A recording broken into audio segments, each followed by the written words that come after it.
Council of Europe will launch a probe into pharmaceutical companies accused of manipulating swine flu data.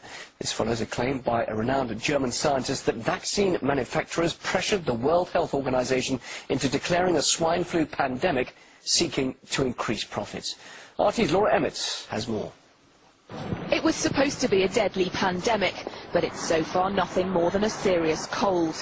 And it's left a lasting headache, as a debate rages over whether pharmaceutical companies deliberately misled governments about the seriousness of swine flu to make them stockpile vaccines. The legal standards organisation, the Council of Europe, will gather the arguments.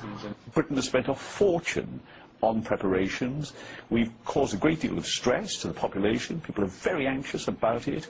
And we've distorted the priorities of our health service. And I believe when we have a thorough investigation and we look at this, we'll discover that that's the story. The world has been subjected to a stunt for their own greedy interests of the pharmaceutical companies. European countries bought billions of dollars worth of vaccine from pharmaceutical companies including Baxter, GlaxoSmithKline and Sanofi Pasteur.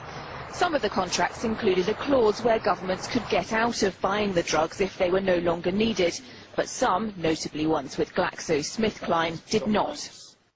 We continue to support governments in managing the H1N1 influenza pandemic. This includes ongoing discussions about existing orders for our pandemic vaccines. Governments all over Europe are now saddled with billions of dollars worth of unnecessary swine flu vaccine. They are trying to sell it, but supply now far exceeds demand. So because governments wanted to be seen to be acting decisively, the European taxpayer is finding himself seriously out of pocket. Health expert Gawain Tola says farmers will be farmers, and it's governments who should have been less gullible. Pharmaceutical companies, of course, have a huge economic interest in encouraging concern over health. I think you have to blame the governments for going along with it, for not having natural scepticism of the claims of somebody who has a financial interest. The government wanted to be seen to be doing something useful, and in that way they encouraged the fear that then forced them to act.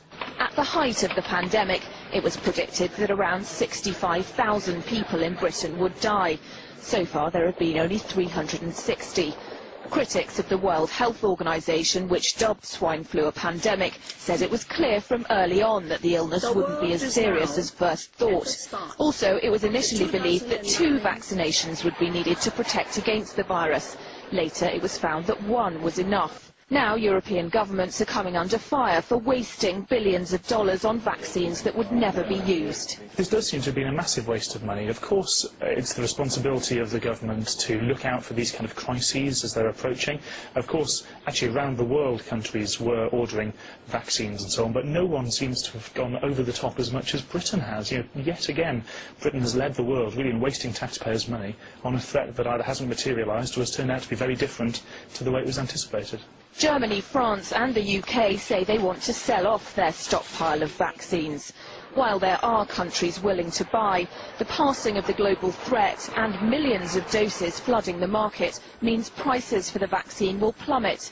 And the epidemic's initial misdiagnosis means it may be a very expensive mistake.